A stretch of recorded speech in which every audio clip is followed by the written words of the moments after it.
Tranche de couple, avec Max et Guillaume, notre vie, notre monde. saison 2. Bonjour, bonsoir et bienvenue dans ce deuxième épisode de la saison 2 de notre podcast Tranche de couple. On est comme d'habitude très heureux de vous retrouver en avant la musique. Alors aujourd'hui, on a intitulé ce podcast du changement dans la continuité. Un hommage à Georges Pompidou et au gaullisme des valeurs en France. Rien à voir, mais on espère que ce titre vous inspirera pour la suite de notre podcast. Oui, parce que bon, c'est pas toujours très simple de trouver un titre pour nos épisodes entre nos différentes rubriques, mais vous réfléchirez. Finalement, c'est pas si mal, hein, l'articulation. Et je tiens à signaler qu'aujourd'hui, on ne s'est pas tapé dessus pour trouver le titre. C'est pas mal, hein, c'est pas mal. Non, on progresse. C'est une bonne évolution. C'est une bonne évolution. On en parlera peut-être dans un futur podcast dans notre partie vie de couple, n'est-ce pas? Comment prendre des décisions en toute concertation commune, collaborative. Enfin voilà quoi. Allez, on commence cette rubrique Actu. Guillaume, comme d'habitude, c'est toi qui enchaîne. Alors aujourd'hui dans l'actu, je vais aborder deux sujets. Le premier sujet, c'est un sujet qui sent le sapin, puisque je vais revenir sur la polémique qui a eu lieu il y a...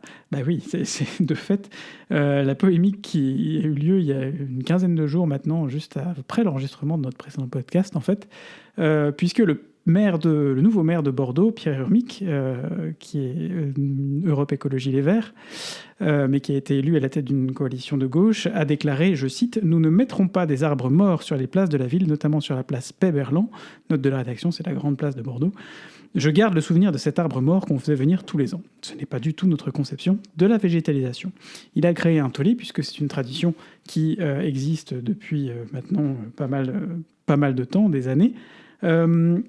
Il a créé un tollé alors qu'en fait, cette phrase qu'il a dit tout à la fin d'une conférence de presse qui avait duré 1h30 avec des journalistes est la seule qui a attiré l'attention. Alors on peut dire que c'est un peu dommage effectivement que seule cette phrase sur l'ensemble de sa conférence de presse ait attiré l'attention. En même temps, quand on sait que l'arbre de Noël finalement ça fait partie des traditions qui sont ancrées, on aurait pu se dire, on aurait pu en tout cas espérer peut-être un peu plus de pédagogie dans la façon de l'amener, puisque fondamentalement, je pense qu'il n'a pas complètement tort sur toute la ligne de se dire que il faut changer nos façons de voir les choses. Il faut changer aussi la façon qu'on a de célébrer Noël, par exemple, avec des sapins, plutôt qu'un sapin jetable, un sapin renouvelable qu'on pourrait renouveler tous les ans avec peut-être une décoration différente. Mais au-delà de ça, j'ai envie de dire, il y a eu beaucoup de maires écolos qui ont été élus aux dernières élections municipales. On en a déjà parlé. Et en fait, on s'est rendu compte que la pédagogie, en tout cas dans mon esprit, n'est pas forcément leur fort, puisque certaines des décisions qui ont été prises n'étaient pas mauvaises fondamentalement, mais elles manquaient cruellement d'explications. Notamment le maire de Lyon et l'interdiction du Tour de France, notamment cette histoire de sapin de Noël qui a pris des proportions, mais enfin, c'est complètement surréaliste. Quand on parle d'un sapin de Noël, on est certes dans la tradition, mais il faut quand même aussi se dire que on pourrait, ça fait faire partie de la modernité de commencer à voir les choses un peu différemment. Bref, on souhaiterait en tout cas peut-être un peu plus de pédagogie à l'avenir sur ces décisions. Et puis, je relève que d'autres décisions prises par des maires écologiques sont par ailleurs excellentes, bien qu'elles bouleversent complètement le paysage urbain, notamment la décision qu'a pris il y a déjà plusieurs années de ça le maire de Grenoble, Éric Piolle, de supprimer toutes les publicités en centre-ville. Et aujourd'hui, quand on se balade dans le centre-ville de Grenoble, c'est quand même assez plaisant de ne pas être agressé tous les 5 mètres par un encart publicitaire qui bouge. Voilà, c'était la petite histoire de sapin d'aujourd'hui. En deuxième actualité, moins drôle, et puis qui relance encore une fois, qui rajoute un peu de piment, même si c'est pas le mot exact, en tout cas un peu de tension dans une campagne présidentielle américaine déjà, ma foi, fort compliquée. C'est le décès de la doyenne de la Cour suprême, la juge Ruth Bader Ginsburg, qui s'est éteinte à l'âge de 87 ans à la suite d'une longue maladie. Alors, c'est une juge qui avait été nommée en 1997 par Bill Clinton à l'époque. Elle était déjà considérée comme progressiste. Ses principaux combats, avant qu'elle soit nommée, étaient en faveur des droits des femmes et elle avait contribué énormément à la progression de ses droits, notamment sur des questions sociétales, de l'avortement, mais aussi du travail. Et puis, pendant son très long mandat, finalement, à la Cour suprême, elle a aussi été considérée comme extrêmement progressiste, puisque c'est elle qui a contribué notamment à l'évolution des droits et à l'adoption d'un mariage homosexuel sur l'ensemble du territoire américain. Ça, c'était il y a 5 ans maintenant, en 2015. Elle s'est aussi notamment illustrée sur les droits des minorités. Enfin bref, c'est une juge qui laissera un grand vide, et c'est surtout une occasion rêvée pour Donald Trump de nommer un nouveau juge à la Cour suprême.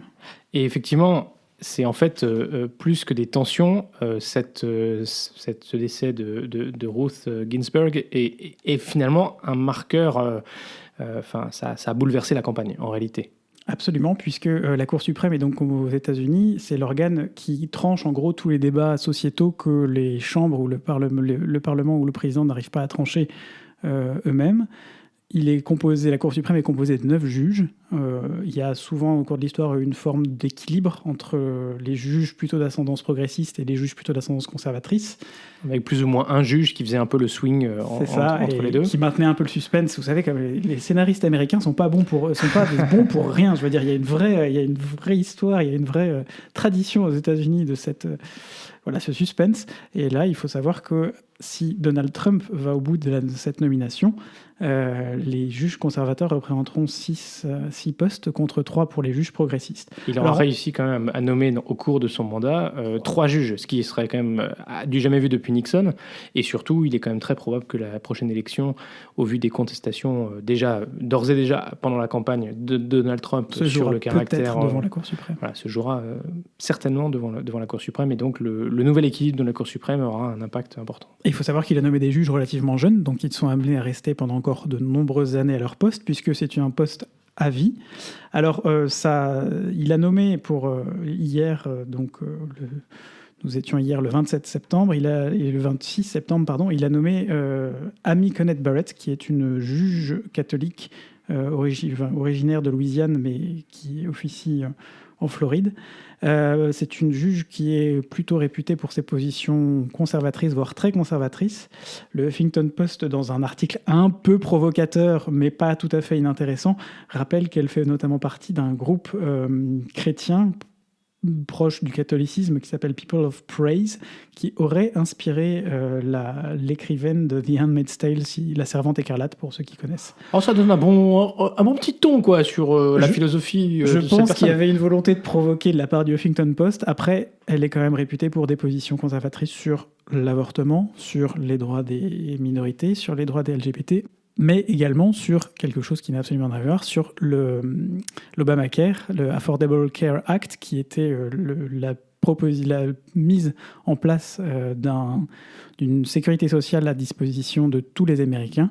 Il semblerait qu'elle ne soit pas non plus en faveur de conserver cette disposition. Et il faut savoir que les conservateurs sont extrêmement bien organisés quand il s'agit des juges qui seront potentiellement nommés à la Cour suprême, et des juges d'ailleurs qui sont nommés dans les cours fédérales, puisque eux aussi font l'objet de nominations politiques.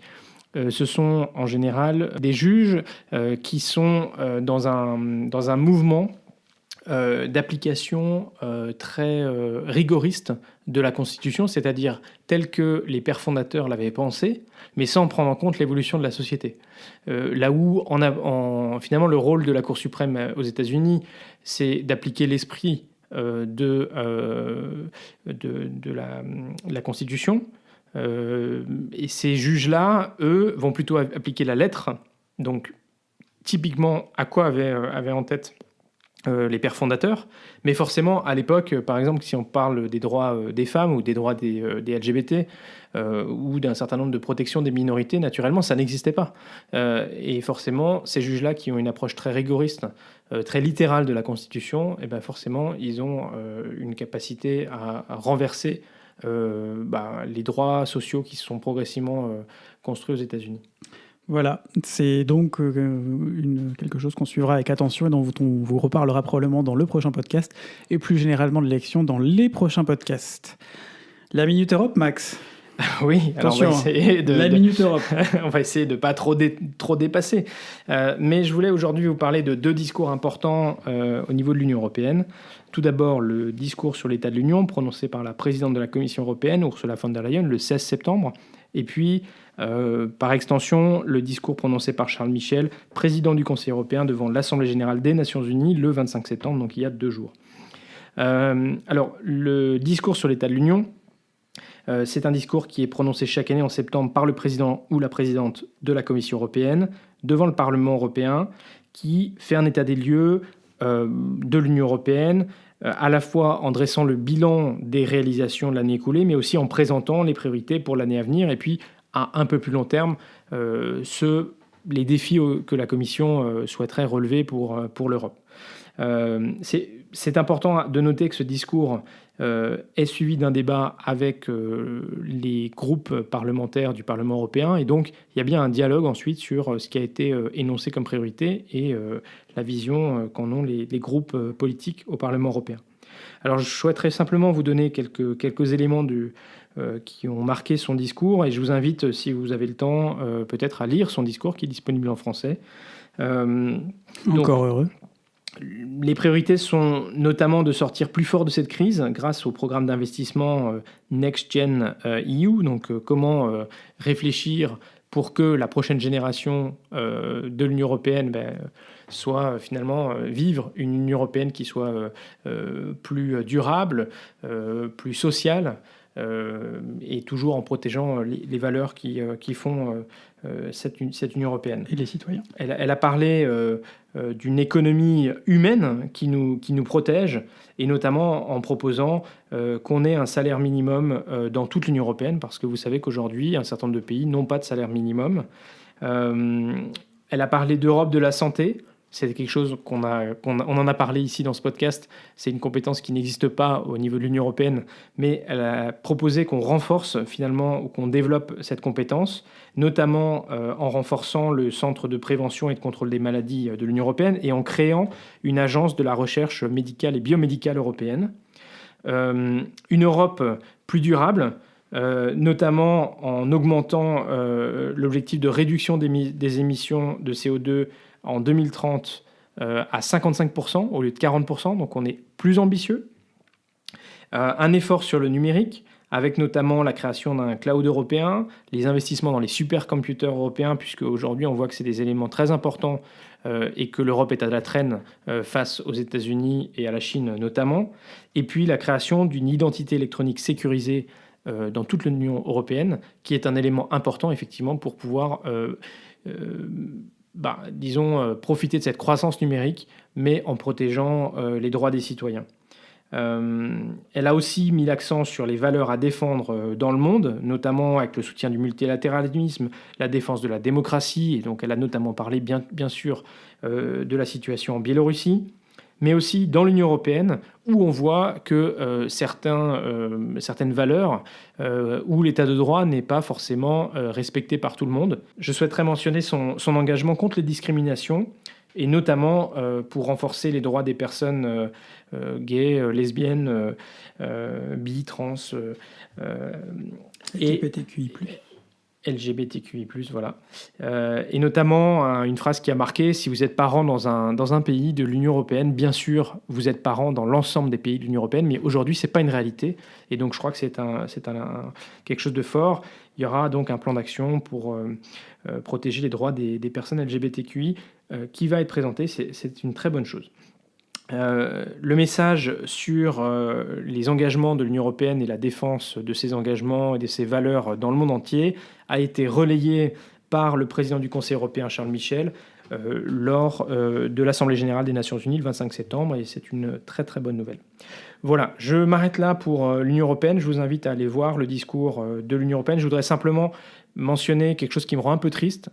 c'est que on a beau avoir en France 3 chaînes d'information continue, aucune n'a diffusé en direct le discours d'Ursula von der Leyen, alors qu'il était relayé, traduit simultanément en français, puisque vous le savez, au Parlement européen, l'ensemble des langues de l'Union européenne sont traduites en simultané.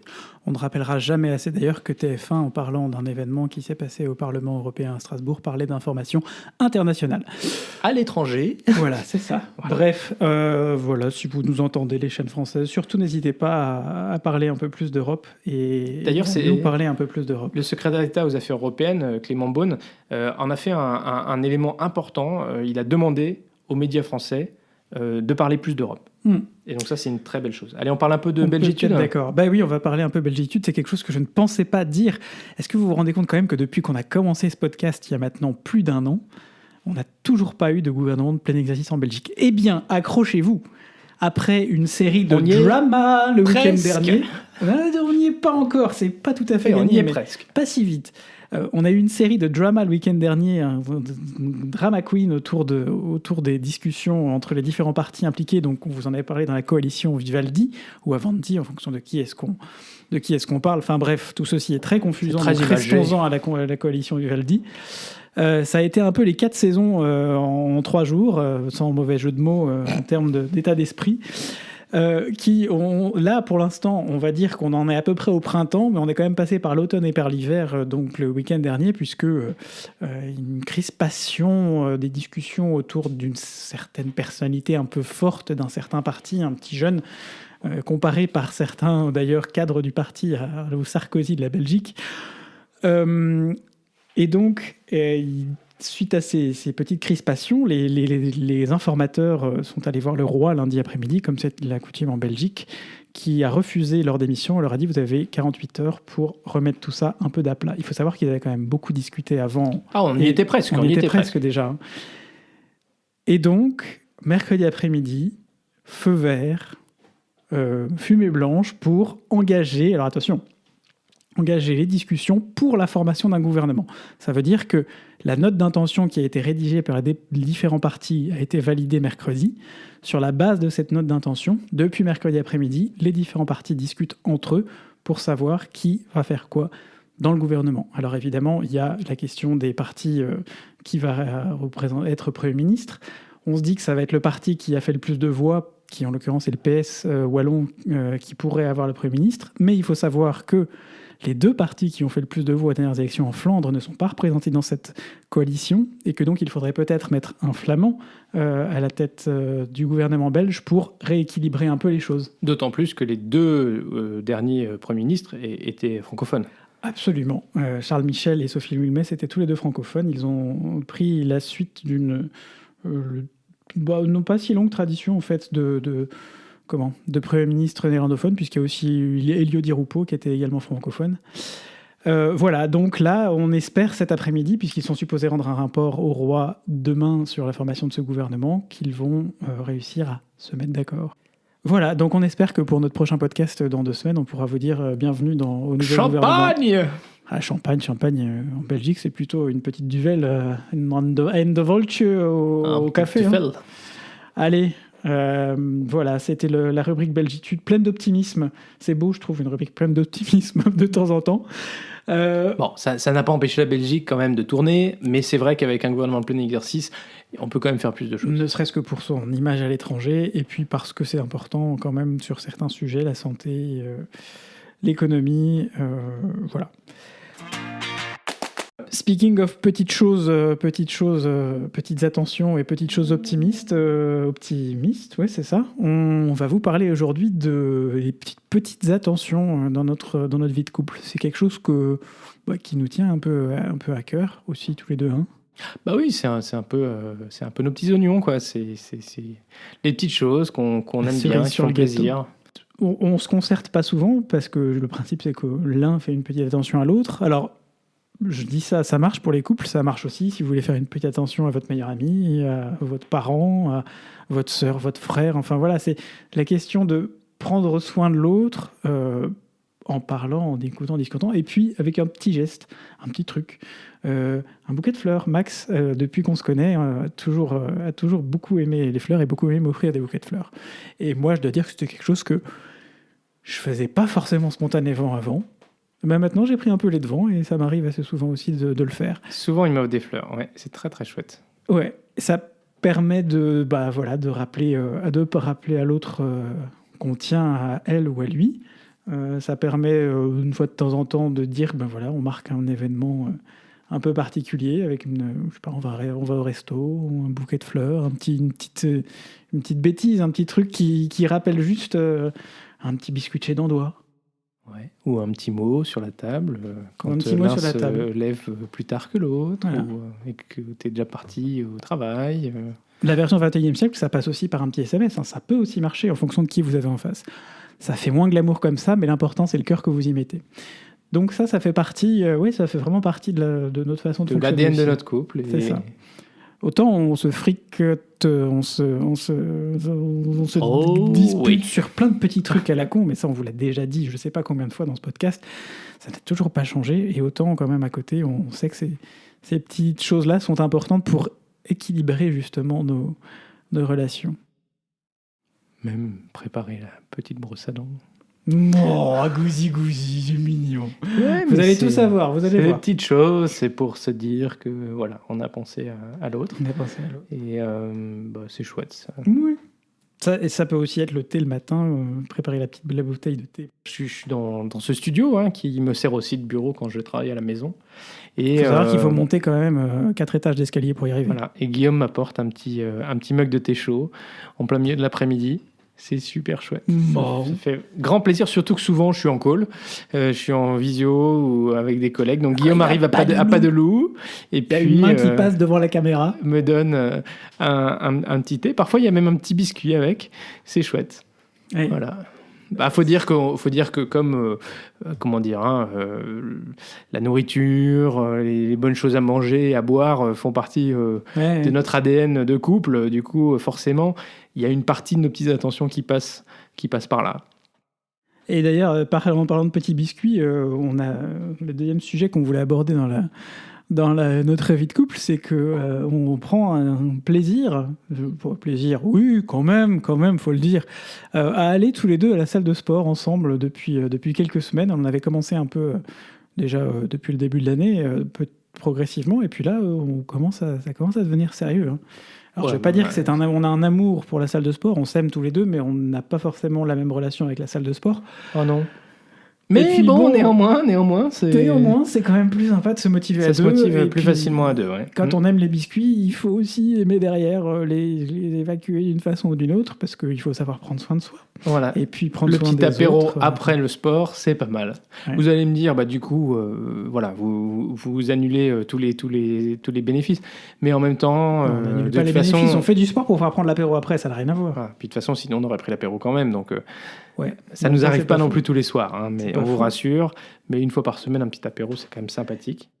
Et voilà, donc on essaye d'être bien dans nos baskets aussi en partageant ces sessions à la salle de sport. Je vous encourage, en tout cas dans votre couple, dans votre entourage, à penser à ces petites attentions et à faire des choses ensemble et à sortir et à rencontrer du monde. Et puis voilà, c'est important. Alors, pour notre dernier sujet de la vie de couple, on parle découverte culinaire. Et Guillaume, cette semaine, tu nous as fait un plat belgo-belge. Alors, je me suis lancé dans un plat typiquement belge cette semaine, puisque je me suis lancé dans la carbonate flamande. Cette viande, c'est un plat qu'on trouve en Belgique, mais qu'on trouve aussi bien dans le nord de la France. Hein. C'est un plat d'origine, en tout cas, de cette région, la Flandre au sens large du terme, que ce soit la Flandre française ou la Flandre belge. Je ne vais pas dire que c'est le plat idéal pour un régime strict. Non, mais pour l'hiver, c'est bien. Une petite viande en sauce. C'est un plat typique. Alors, il faut savoir que depuis une semaine, on se tape une drache monstrueuse tous les jours. Il pleut. On est en Belgique. Et alors, il pleut aussi, notamment la nuit. Et on a découvert en déménageant dans cette maison le bonheur d'avoir une chambre avec un Velux. Et le bonheur d'avoir un Velux quand il pleut et ce petit bruit de pluie que je ne vous imiterai pas parce que sinon ça va être horrible dans le micro. On a testé. La nuit, on a testé. On vous a coupé au montage. Remerciez-nous.